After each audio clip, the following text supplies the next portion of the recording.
Bonjour, je m'appelle Shekina, je suis actuellement en formation pour devenir pasteur au centre de vie et j'ai la joie de pouvoir vous accueillir aujourd'hui pour ce message. Je me réjouis que vous puissiez vivement l'écouter, attentivement et surtout que vous puissiez recevoir de la part de Dieu une parole spécialement pour vous. Alors n'hésitez pas à vous abonner pour suivre tous nos prochains messages et soyez bénis. Bonjour à tous, c'est un plaisir de vous retrouver ce matin. J'espère que vous allez bien. On a un thème aujourd'hui, ça a été très bien introduit en fait, sans le vouloir, par ce témoignage. Il y a un aspect qu'on va pouvoir développer aujourd'hui. Et puis je vais commencer par un petit mot. Au dîner de Noël, le père dit « Je suis fier de vous. On a réussi à rester ensemble malgré tous nos désaccords. » La fille aînée rétorque « Oui, surtout grâce à cette dinde. Elle est la seule chose qui nous empêche de nous jeter des assiettes dessus. » Lors d'une réunion de famille, la grand-mère dit « Allez, tout le monde se met en cercle, on va faire un jeu pour apprendre à mieux se connaître. » Le fils cadet répond « Mais mamie, on se connaît tous ici. Ce qu'il nous faut, c'est un arbitre et des gants de boxe. » Chacun de nous a certainement une tata un peu folle, un cousin extravagant, n'est-ce pas ? Chez moi aussi, mais je ne donnerai pas de nom. Vous aurez deviné, on va parler de famille aujourd'hui. De famille dysfonctionnelle. Tu peux afficher, s'il te plaît ? La famille dysfonctionnelle. Ah ouais, super, je comprends que tu affiches rien.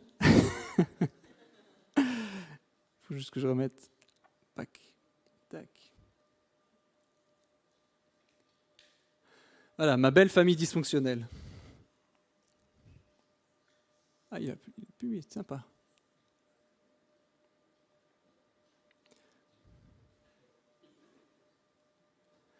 C'est sympa quand on fait les tests avant, ça ne marche jamais. Voilà. Alors voilà, je vous donne quelques idées. Donc chacun de vous peut se faire déjà une image de qu'est-ce qui pourrait dysfonctionner dans ma propre famille. Ça serait enfoncer des portes ouvertes que de dire qu'on vient tous de familles dysfonctionnelles. Il y a tous des choses qui ne vont pas dans nos familles, d'où on vient ou ce qu'on est en train de produire pour nos enfants. Il y a tous un petit côté qui ne joue pas. La preuve en est, avec ma femme déjà ce matin, on s'est déjà pris le bec, donc ça promet, on a bien introduit le témoignage, le message. N'est-ce pas chouchou, je t'aime.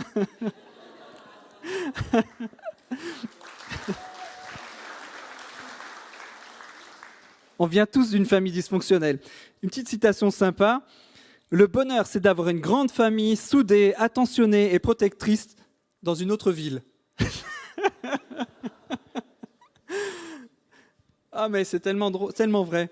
Et aujourd'hui, mon rôle, c'est pas de jouer au psychologue. J'ai pas la prétention de pouvoir analyser les problématiques d'une famille dysfonctionnelle, mais je pense qu'il y a des clés et c'est bien de parler de sujets qui nous touchent tous, de près ou de loin, et de pouvoir aller en profondeur. Qu'est-ce que Dieu dit dans des situations si compliquées ? Et voilà quelques idées. Voilà quelques idées de famille dysfonctionnelle. Merci papa, maman pour les beaux cadeaux. Une petite autre. Voilà, regardez papa qui regarde derrière. Merci papa.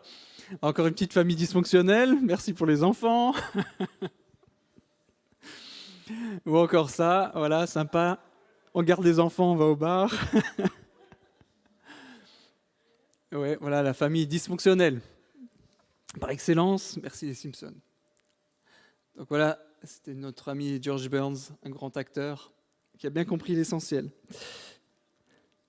S'il y a une famille qui saute aux yeux lorsqu'on s'interroge sur cette problématique, une famille dans la Bible qui est évidemment dysfonctionnelle, j'aimerais parler de la famille de Jacob. Et on peut regarder un peu quelques exemples. Je vous propose qu'on se plonge un peu dans sa famille, dans les problématiques de leur famille, et puis on pourra avoir une double lecture de ce qui se passe. Bien sûr, notre propre famille personnelle, notre famille de sang, on va dire, mais aussi dans la famille spirituelle. On est ensemble dans une famille, et elle est forcément dysfonctionnelle, parce que j'en fais partie, et toi, on est tous dysfonctionnels, et dans la famille de Dieu, on est aussi dysfonctionnels. Donc il y aura toujours une double lecture dans ce qu'on va réfléchir et regarder, et je vous propose un petit aperçu là-dedans. Dans Genèse 25, versets 27 à 28, il est dit « Les garçons grandissent, Ésaü devient un bon chasseur qui passe son temps dehors, Jacob est un homme tranquille qui reste sous sa tente. Isaac préfère Ésaü, donc c'est le papa, Isaac, préfère Ésaü parce qu'il aime la viande de chasse. Rebecca préfère Jacob. Ah, ça commence déjà bien. Il n'y a pas de parents qui prévoient d'aimer un enfant plus qu'un autre, j'imagine. C'est pas quelque chose qu'on se dit, ah, il y en a un nouveau, ah bah celui-là c'est pour moi, c'est mon préféré. Puis la maman se dit, ah non, mais moi c'est celui-là que je vais préférer, et puis celui-là je vais le rejeter. C'est rarement intentionnel, enfin sinon c'est vraiment problématique, encore plus grave. Mais c'est rarement dans le cœur on décide d'aimer quelqu'un et de ne pas aimer l'autre.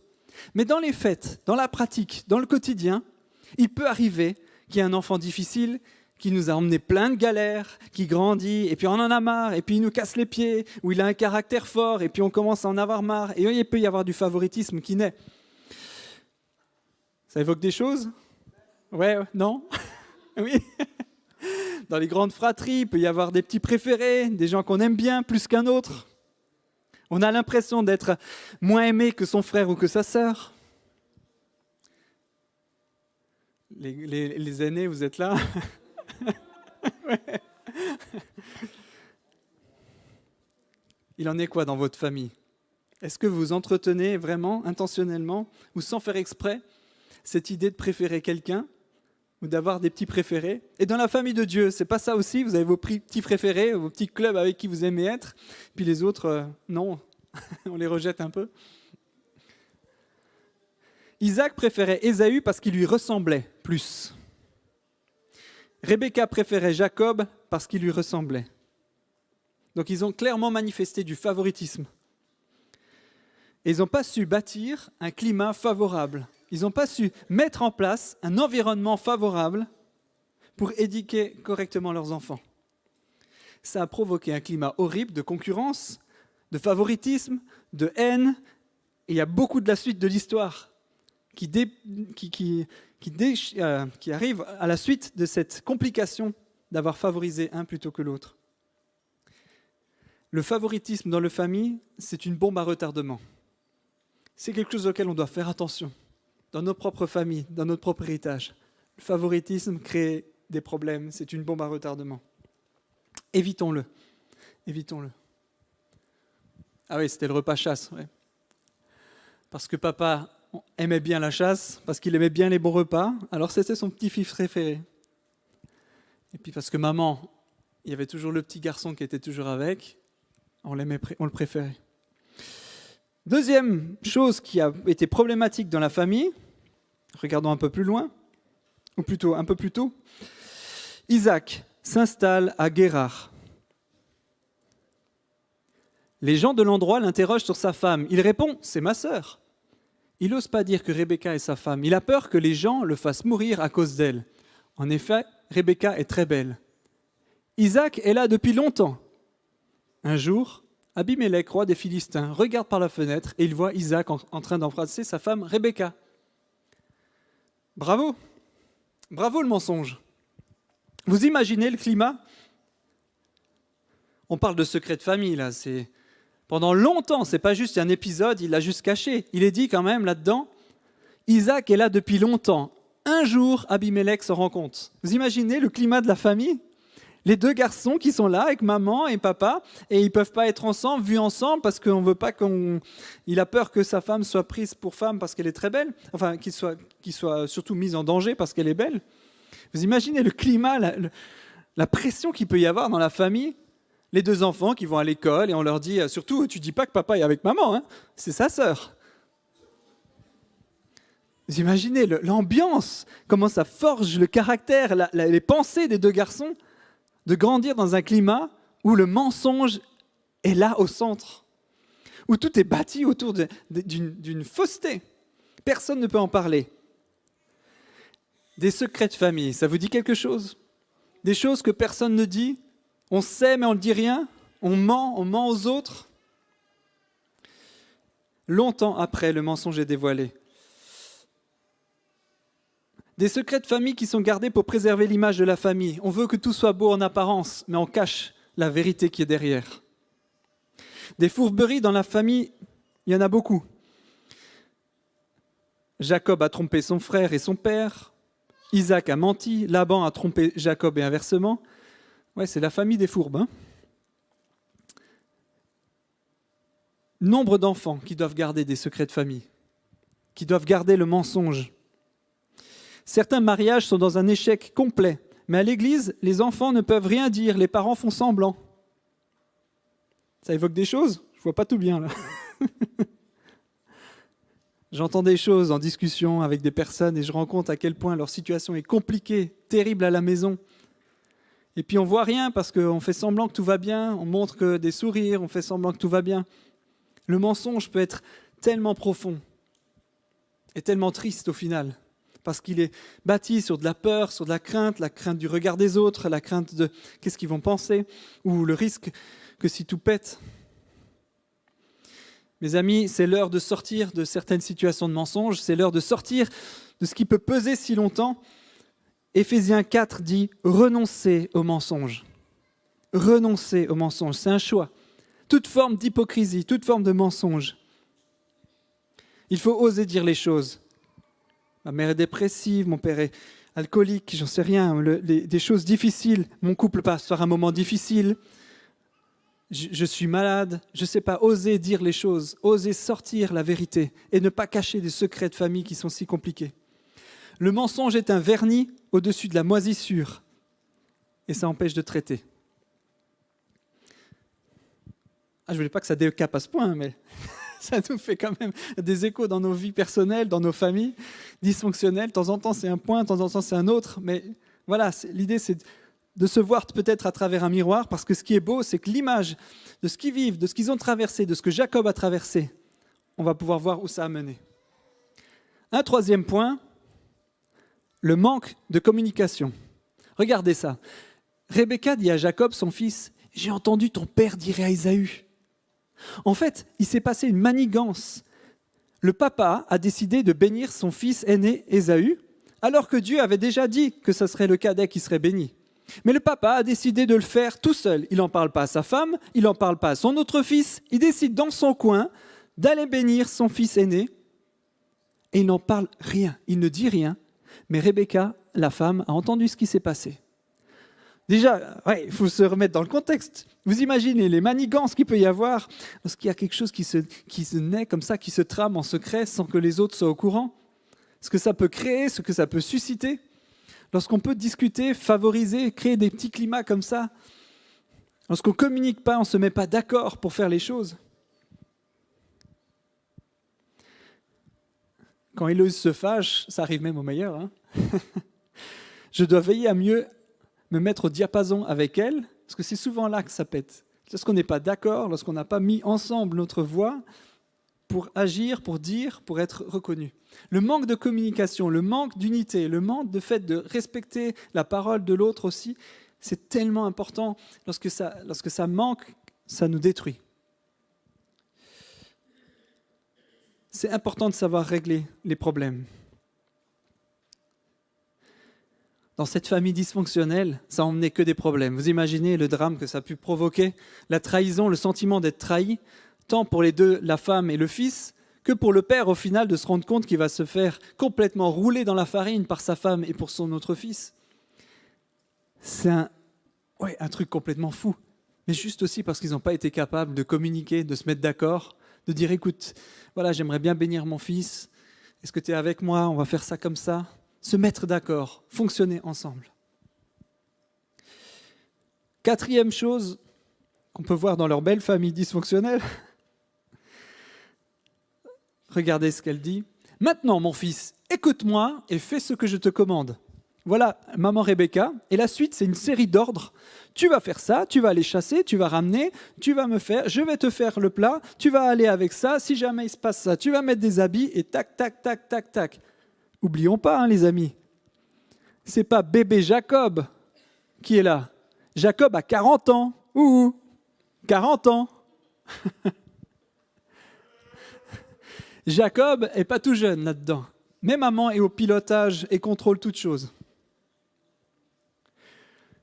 Et on arrive à un point où lorsqu'on contrôle toute chose, toute situation, le fiston ne dit plus rien. Il ne dit pas « Maman, c'est pas très cool ce qu'on est en train de faire là. On est en train de rouler papa. T'es sûr que c'est bien ce qu'on est en train de faire ?» Non, il file tout droit. Il est tellement sous la domination et la coupe de sa maman qu'il va faire tout ce qu'il faut, tout ce qu'elle lui dit, sans se remettre en question. Par son attitude dominante, Rebecca dirige son fils dans la voie de la tromperie. C'est un fils à maman, on pourrait dire. Hein. Mais à 40 ans, il faudrait peut-être prendre ses responsabilités quand même. Dans de nombreuses familles, le contrôle est un outil destructeur. Le contrôle cherche à piloter les autres, à faire d'eux ce qu'on veut. On pilote les enfants dans ce qu'on désire. On veut qu'ils fassent ça, on veut qu'ils soient comme ça. On pilote, on contrôle, on agit sur les sentiments, sur la culpabilité. On utilise des outils pour agir, pour culpabiliser, pour transformer. Et on essaie de maîtriser les autres comme des marionnettes pour les faire entrer dans ce qu'on veut. Parfois, on observe des familles très contrôlantes qui s'étonnent lorsque leur enfant arrive au lycée et qu'il fait des choix complètement fous. Mais pourquoi ça arrive ? C'est parce qu'on n'a jamais laissé la personne prendre des décisions, jamais l'enfant essayer de grandir, à prendre des décisions matures au fur et à mesure qu'il grandit. L'aider à choisir, l'aider à grandir, l'aider à prendre son autonomie, l'aider à faire des bons choix. Et après, on s'étonne, après lui avoir dit toujours ce qu'il fallait faire, que ça pète et qu'il fasse n'importe quoi. Le contrôle, c'est aussi une plaie. Laissons aussi grandir les individualités dans les familles qui permettent aussi de grandir, de trouver sa place et pas toujours de faire ce qu'on aimerait qu'il soit. Mais il y a aussi le revers, le laxisme. Genèse 26, Ésaü a 40 ans lorsqu'il se marie avec 2 femmes hittites. Yehudit, si vous cherchez un prénom pour les filles, la fille de Béri, et Basmat, c'est encore mieux, sans le i, la fille d'Élon. Elles rendent la vie difficile à Isaac et Rebecca. Souvenez-vous, peut-être, pour ceux qui se souvenaient des histoires, je vais rappeler le petit contexte, mais le papa, ici, Isaac, qu'est-ce qui s'est passé quand il s'est marié ? Vous vous souvenez ? Comment il a trouvé sa femme, Isaac ? Et comment ça s'est passé ? Non, ça c'est Jacob. Mais le papa Isaac, souvenez-vous, c'est son papa, à lui et sa maman qui ont décidé à un moment donné de dire non, on va lui chercher une femme selon le cœur de Dieu et on va l'emmener, on va décider et on va le chercher dans le bon endroit et dans l'endroit où il y a vraiment la famille, où on sait qu'ils aiment Dieu. Ils sont allés là-bas, il y a eu une rencontre spéciale avec justement Rebecca, ça s'est passé d'une manière miraculeuse, le serviteur a pu la ramener à la maison, c'était incroyable la manière dont ça s'est fait, mais parce que les parents ont été actifs dans le processus et ont aidé et décidé à montrer quel était le chemin, qu'est-ce qu'il fallait. Et là, à son tour, lui, il laisse tout couler. Il laisse son grand garçon épouser des filles qui sont complètement dans l'opposé, qui l'attirent dans des mauvaises voies. Il laisse tout, il lâche l'affaire complètement. Complètement laxiste, le papa. Il laisse aller, et puis le pauvre Ésaü dans l'absolu, il veut faire plaisir à ses parents, il veut bien faire, et puis il est complètement dépourvu. On le voit à un moment donné, il voit que ses choix ont déçu ses parents, et du coup il se dit, je vais quand même alors épouser une autre femme pour lui faire plaisir. Alors je ne parle pas du nombre de femmes, c'est pas le but, c'est pas notre propos, ni non plus de choisir, c'est pas que les parents décident de la femme, comprenez-moi.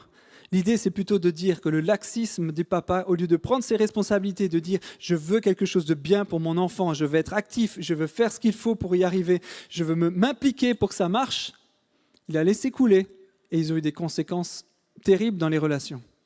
Il a été laxiste, laissé couler les choses. Dans tellement de familles, je vois le laxisme, le fait de ne pas prendre ses responsabilités, de ne pas dire non, de ne pas dire stop, de ne pas dire arrête, de ne pas dire c'est pas juste.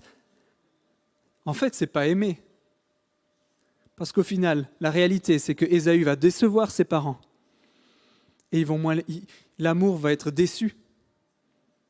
Alors que s'ils avaient vraiment aimé, il lui aurait dit « Ésaü, tu es à un âge de te marier, on va te chercher quelqu'un pour toi. On va t'aider à grandir là-dedans. »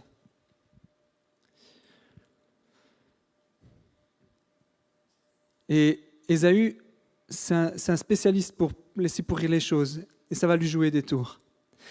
Autre point, les relations brisées. Ça devient encore de plus en plus grave. Ésaü déteste Jacob parce qu'il a reçu la bénédiction de leur père.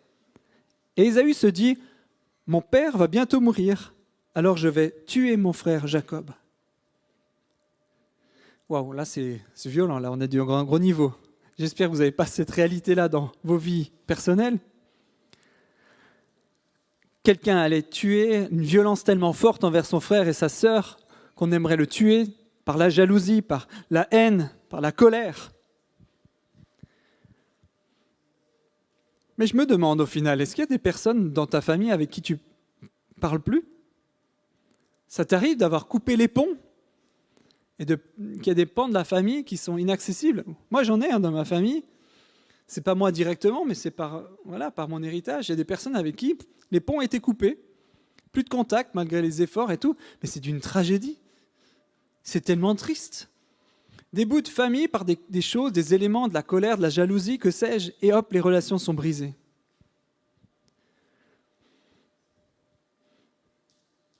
Quelle tristesse lorsque les relations sont coupées et brisées. Est-ce qu'il y a des personnes à qui tu ne parles plus ? Dans tes proches, dans ta famille ?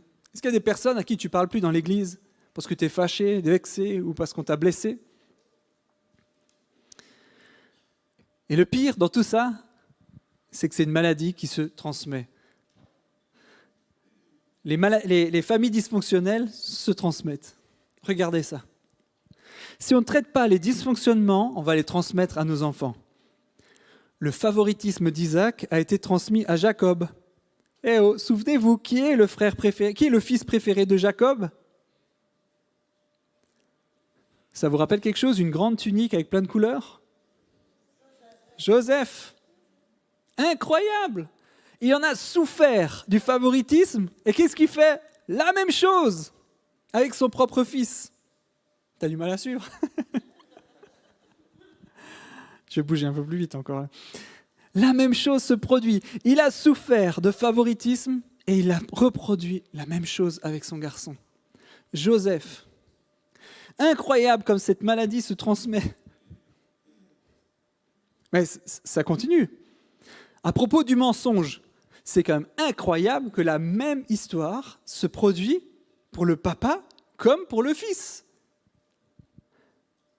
Isaac a fait la même chose qu'Abraham. Abraham a menti à propos de sa femme, il dit « c'est ma sœur », mais exactement le même mensonge. Je me dis, si la Bible elle a mis ce détail-là, c'est que vraiment, c'est pour nous montrer une vérité.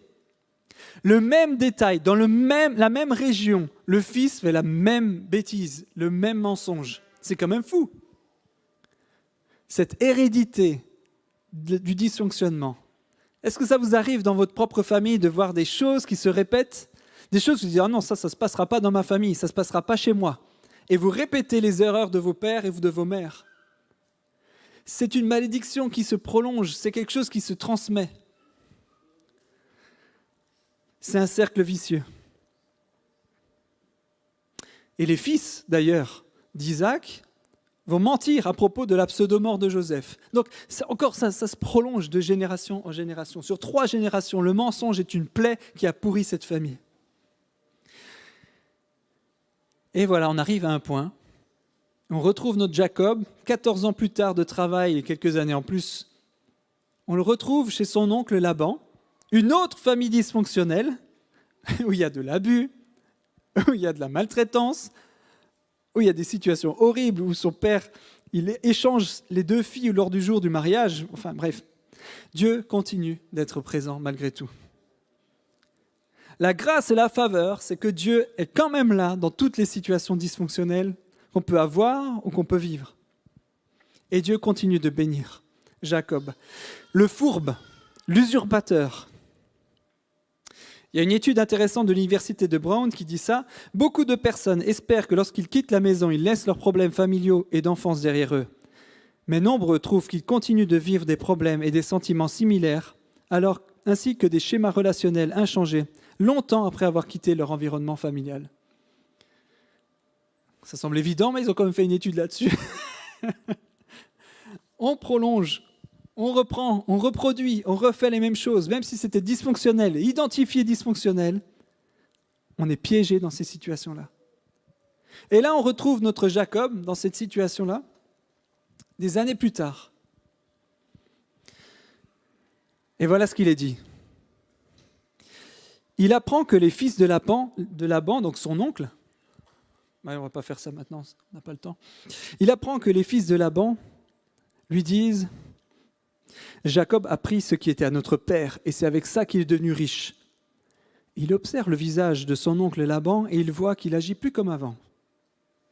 Alors, le Seigneur dit à Jacob, « Retourne dans le pays de tes ancêtres auprès de ta famille, je serai avec toi. » À un moment donné, lorsque les choses virent, lorsque les schémas sont là, à un moment donné, il y a un alors de Dieu qui t'emmène et qui t'extrait d'une situation tragique et qui t'emmène dans un autre horizon de transformation.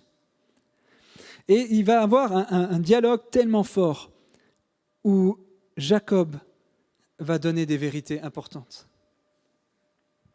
Et il va commencer à lister.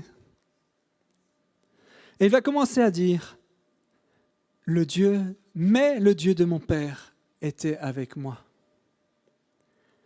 Il reconnaît la présence de Dieu. Un peu plus loin, il va dire, mais mon Dieu ne m'a pas laissé. Il ne l'a pas laissé me faire du mal. Il reconnaît la protection de Dieu. Et il va dire, Dieu a enlevé son troupeau à votre père et il me l'a donné. Il reconnaît la bénédiction de Dieu. Jacob, le fourbe, le dysfonctionnel, l'usurpateur, à un moment donné, arrive au point où il capitule et il reconnaît que c'est Dieu qui a toujours été là. Dans toute sa situation compliquée, horrible, Dieu a toujours été là. Dieu a toujours protégé et Dieu a toujours béni. Je ne sais pas si tu peux juste voir si c'est là. Dieu. Dieu a toujours été présent. Dieu a toujours été présent. Il y a toujours un mais de Dieu dans ta situation. Il y a toujours un mais Dieu. Lorsque tout semble fermé, compliqué, difficile, lorsque tu penses reproduire les cercles vicieux, lorsque tu penses être un acteur du dysfonctionnement, un jour, il peut y avoir un mais. Dieu peut transformer l'usurpateur, le voleur, en un homme qui reconnaît qu'il dépend de Dieu, que ce n'est pas par ses forces qu'il va être béni. Il va reconnaître le besoin de Dieu dans sa vie et il va être amené à changer, à être transformé, à réconcilier avec son frère, à remettre les choses en ordre. Et la bénédiction de Dieu va être avec lui dans un redressement d'une situation qui a été terrible dans sa vie. Il y a le mais de Dieu. Dans toute situation compliquée, dysfonctionnelle, mais Dieu. Est-ce qu'aujourd'hui, il ne peut pas y avoir un mais Dieu dans ta situation ? Dans ce que tu traverses, dans ce que tu as vécu, dans tout l'héritage que tu as transporté, tu peux être le chaînon qui va changer la chaîne. Tu peux être le chaînon qui va transformer, inverser la courbe. Tu peux être celui qui va transformer l'héritage dysfonctionnel de ta famille. Tu peux être celui qui va transformer la vie. Et dans l'Église, c'est pareil. Lorsqu'il y a tellement de choses qui peuvent dysfonctionner, des relations compliquées, parfois du mensonge, des choses qui sont cachées, tristes, mauvaises, lorsqu'il y a du dysfonctionnement, du contrôle, lorsqu'il y a du laxisme, à un moment donné, il y a le mais de Dieu qui dit « Je t'équipe, c'est moi qui suis avec toi » et qui va te transformer, t'utiliser pour changer la situation.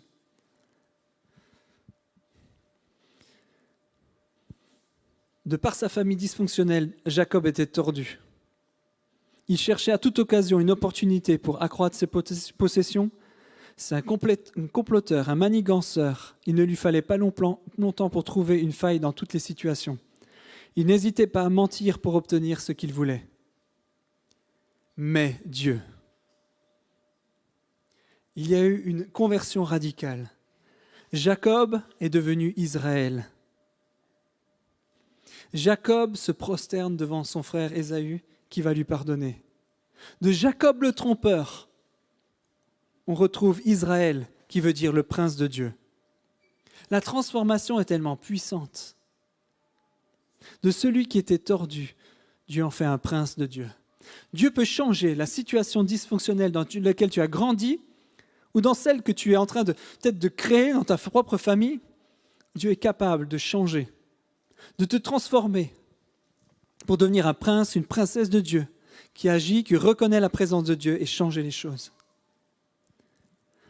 Regarde à Dieu au lieu des dysfonctionnements.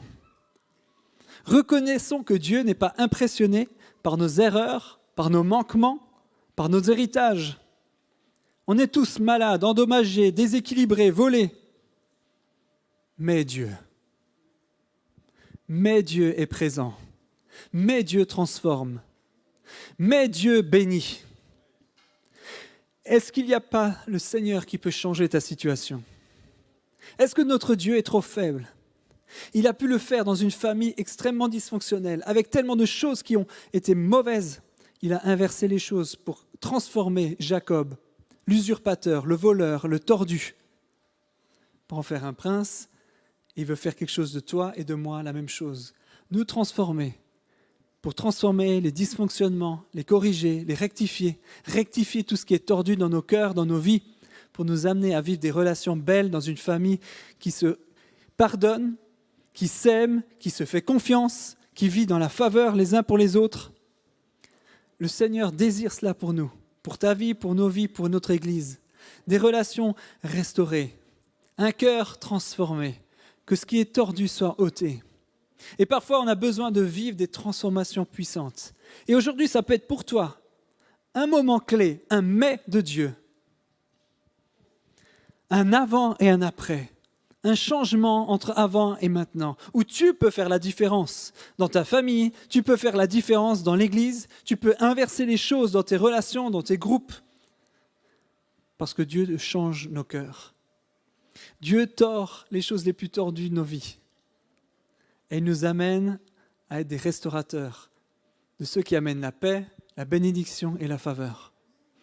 Est-ce que tu veux être un instrument de Dieu qui inverse les choses ? Est-ce que tu veux amener la paix et la guérison là où il y a eu du dysfonctionnement? Vraiment, je t'invite aujourd'hui à être honnête, à ne pas laisser les choses cachées, les héritages cachés et reconnaître, oui, je viens d'un endroit difficile et dysfonctionnel. Je viens d'un endroit où j'ai souffert de ça, mais Dieu est capable de changer ma vie et m'emmener dans un autre horizon. Et j'aimerais vraiment t'inviter à pouvoir être honnête ce matin et pouvoir reconnaître s'il y a des choses à changer dans ta propre vie qui ont été tordues par ton héritage, tordues par là où tu viens, tordues dans ton regard. Dieu peut agir et transformer. Aujourd'hui, il y a un moment de Dieu pour changer ça. Et je t'invite alors qu'on va pouvoir un peu reprendre un petit temps dans la présence de Dieu, dans l'adoration. Peut-être que c'est ton temps à toi, ton moment, de pouvoir être honnête et dire « Seigneur, j'ai besoin de ton intervention. J'ai besoin que tu transformes mon cœur tordu, ce que je peut-être transmets aux enfants, ce que je transmets peut-être dans mon contexte familial auprès de mes frères, mes sœurs.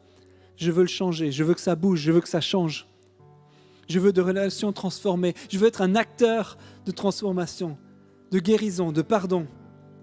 Je veux être un maillon qui fait changer les choses, qui inverse les cercles vicieux. Est-ce qu'il y en a comme moi qui veut être des acteurs de changement dans des familles qui ont souffert, des acteurs de changement qui inversent les choses et qui amènent la restauration du Seigneur, la bénédiction de Dieu dans les relations? Je cherche et j'ai prié pour un mais de Dieu aujourd'hui pour de nombreuses personnes, des situations difficiles et compliquées. Je prie qu'aujourd'hui, le Seigneur te touche, te transforme, te guérisse, te libère du passé pour entrer dans une destinée nouvelle. Les choses anciennes sont passées. Voici, toutes choses sont devenues nouvelles. Dieu est un acteur de changement qui utilise les choses du malin et les amène à la perfection. Ce que j'aime dans le message et dans l'héritage de Jacob, c'est lorsque son fils le voit, le retrouve. À la fin de sa vie, Joseph viendra dire à ses frères, mais Dieu a transformé le mal en bien. Il a été capable de transformer la haine, la violence, a été capable de transformer le climat de mensonge dans lequel il a grandi et pouvoir amener et dire, mais le Seigneur va transformer ça et amener la bénédiction pour toute ma famille. Et je prie pour que vous soyez tous des instruments de bénédiction et de faveur. Et on va tous prier, si vous voulez vous tenir sur vos pieds, on va prier ensemble. Et je veux t'inviter ceux qui vraiment ont envie d'une percée particulière dans leur vie, dans leur famille, de se rendre compte qu'il y a besoin qu'il y ait un changement de Dieu, une intervention de Dieu précise. C'est possible. Et il y a un mais de Dieu pour toi ce matin. Si tu es courageux, si tu oses, viens devant et on va prier pour toi, avec toi. Le Seigneur veut changer ces choses difficiles et tordues. Il y a des rendez-vous ce matin où Dieu change les héritages. On va prier aussi pour les héritages qui ont été transmis, des héritages spirituels. On va prier pour tout ce qui a été du passé, pour briser cela et amener à la lumière. Et que le Seigneur nous emmène dans un lieu de bénédiction et de transformation. Merci Jésus parce que tu es là au milieu de nous, parce que tu ne nous laisses pas les mêmes, tu ne laisses pas le mal nous transformer, mais tu agis, tu libères, tu transformes. Et je prie aujourd'hui Seigneur, par la puissance de ton esprit, tu viennes inverser des situations difficiles, des héritages compliqués, des familles dysfonctionnelles.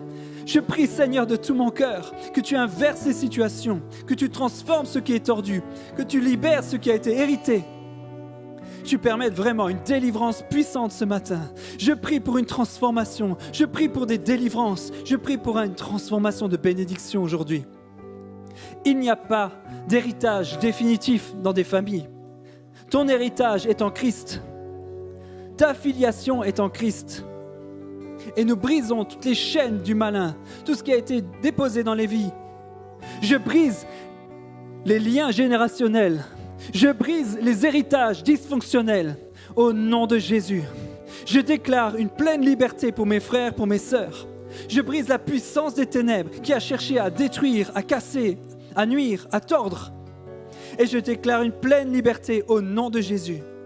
Je brise la puissance des ténèbres, la puissance de l'héritage, la puissance de ce qui a été semé par l'ennemi pour voler, pour tuer, pour détruire. Et je déclare la vie au nom de Jésus, la délivrance au nom de Jésus. Sois libre au nom de Jésus. Sois délivré au nom de Jésus. Sois guéri au nom de Jésus. Je déclare la vie, la puissance. Et tous ceux qui sont là, qui sont encore présents dans la salle, je vous invite à prier pour la délivrance, prier pour la libération, prier pour la bénédiction. Prie pour ton frère, pour ta sœur qui a besoin d'une délivrance. Prie pour ceux qui ont besoin d'une libération. Et aujourd'hui, je déclare, toutes choses sont devenues nouvelles en Christ. Je libère la puissance de vie, la puissance de délivrance.